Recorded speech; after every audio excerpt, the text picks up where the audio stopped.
Hi, I'm Streaky, this is Metropolis Mastering. Today I'm going to ask you, are you processing too much? Okay, so I watch these videos of other people doing stuff online, mastering, mixing and recording. Mainly mastering, obviously, because that's what I'm interested in. But one of the main, I see these red flags to me that come up that basically they've got something fundamentally wrong with their room.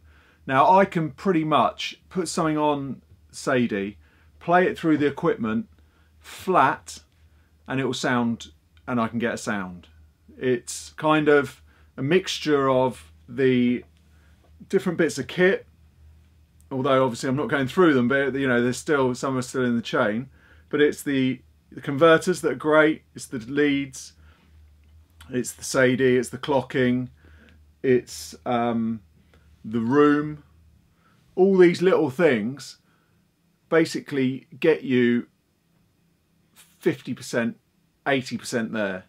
Now, when I see these people on YouTube doing, you know, massive dB changes on their EQs, so they'll be going, I don't know, like 5 dB at 10k or something. Now, I'm just looking at that and thinking, well, you've got problems.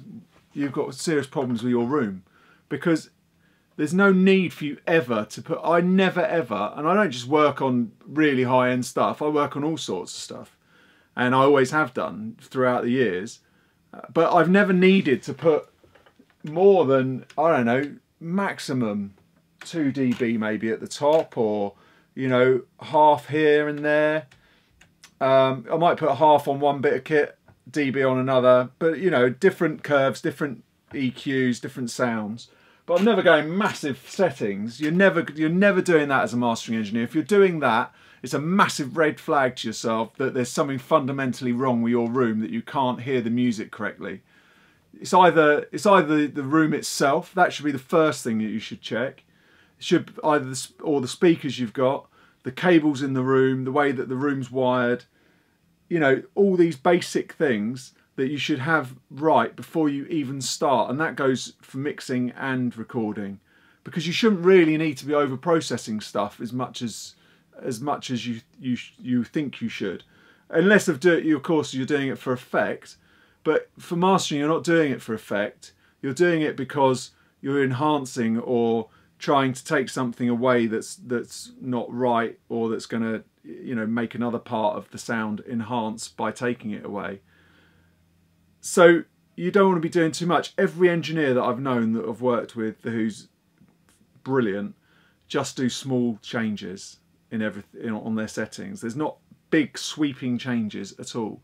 Some engineers will do a little half dB tweak on one EQ setting, and because it's running through their kit and because it's their setup and they know, it sounds fantastic. They're just like, it's quite annoying.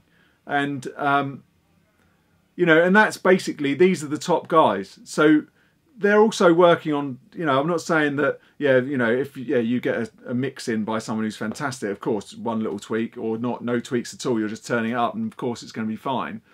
It's very rare. And, you know, even if you've got something that's been mixed by a total amateur, you don't need to be slinging too much at it. So really watch yourself and watch what kit you're using and how much of it you're using, because it's a massive red flag that you've got issues somewhere else. As I say, I can put something on and hear it in here straight away and know, okay, I can do a small tweak here and a small tweak there, and it will be pretty much there in the ballpark. Then it's just a question of fine tuning, you know, fanning around, see if I can get it better somehow. I hope that's helped you. Make sure you get your basics right. I keep going on about it in every video, but it really is important, because if you can't hear what you're doing, you're just going to over process things, whether that be analog or plugins. And I did some EQing this week actually with plugins, which was atrocious. But I found that I wanted to EQ more with plugins for some reason. I just didn't get the same. I can do half a dB on a Maselec, and then I was on a Fab filter EQ, I think, and I was having to put like 2 on or something to get this just so I could hear what was going on. I don't know if that's because of my inexperience with plugins, but it just didn't have the same sound at all.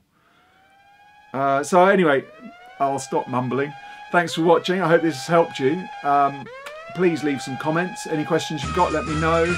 Go to streaky.com if you want more stuff like this, and subscribe to my channel so that you can get updates. Subscribe there, I think. Thanks for watching.